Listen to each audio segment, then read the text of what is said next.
All right, so this is the tutorial for the breakfast casserole. So you can see here, I've already cooked my sausage and I'm just leaving it in this pan to cool while I do the rest of it. So what you'll need is a mixing bowl about this size. Make sure it's in the camera. And then what I'm gonna do is I'm gonna crack 12 eggs into it. I just got regular large eggs and we'll put all of them in the bowl. Big thing to remember after you do anything with eggs, make sure you wash your hands afterwards so that you don't have issues later on with cross-contamination or with just having your hands dirty. I've done this before too with 10 eggs. So if you find yourself a couple short, it doesn't really affect it. And then sometimes when I'm making it just for my family, there's just 3 of us, I'll do half a batch. And then that's enough for us to have once and then have another leftover meal of it.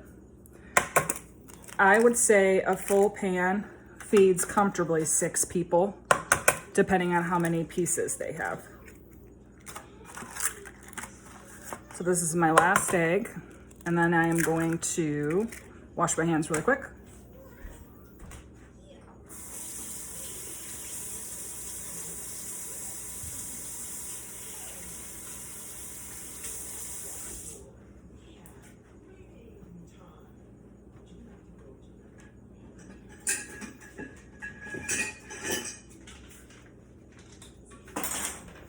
The next thing that I'm going to do is I'm going to add 3 cups of milk.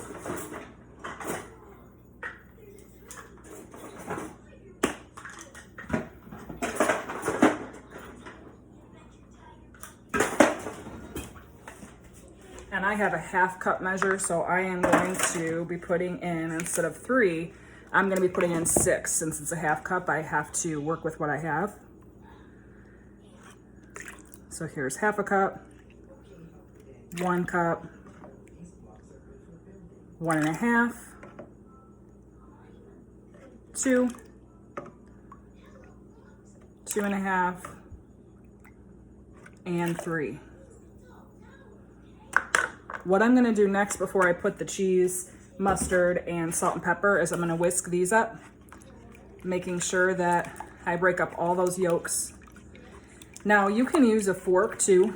To be honest with you, normally I do, but all my dishes are in the dishwasher. So I grab just a whisk because I have it. So again, I'm just going through and I wanna make sure that all the egg yolks are broken up.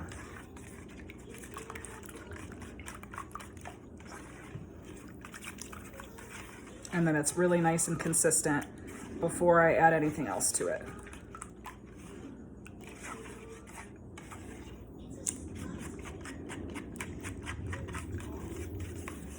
That's why I feel like sometimes a fork is almost better for this part. Okay. The next thing I'm gonna do is put my salt and pepper.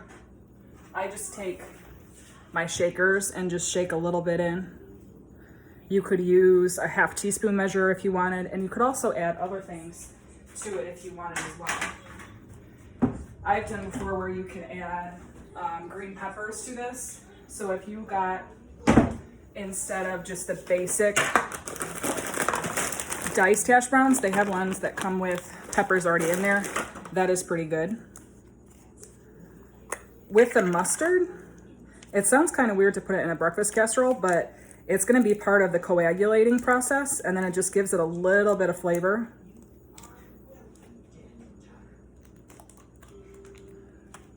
And I just do 1 squirt of it. Just that much. The second to last thing that's going to go in here is 2 cups of cheese. So on this bag, it's 4 cups. So I'm going to do half of a bag of this.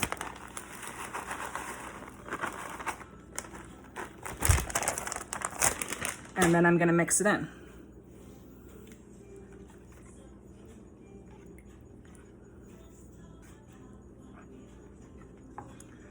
The last step before I start to put everything together in the pan is going to be to take 5 or 6 pieces of bread.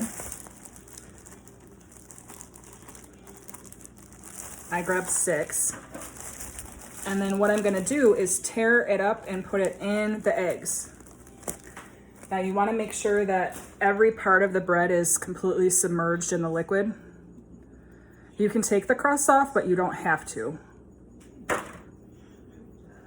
Try and keep the pieces small, but not too small. Helps everything to stick together.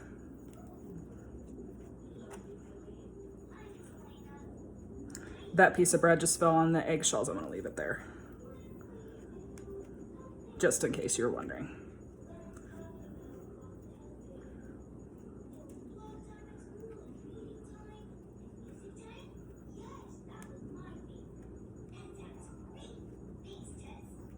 Okay, so again, I'm gonna make sure all the bread is submerged in the mixture.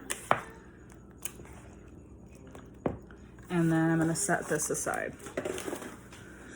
The next step is to take a pan. I always use a throwaway pan because I'm lazy and I don't want to have to clean the pan when it's done, just for this casserole because it's hard to get it off your pan. So I'm gonna pour the whole bag of hash brown potatoes. I got a 32-ounce bucket and I'm gonna spread them out here. Then the next step that I'm gonna do is I'm gonna put the sausage over that.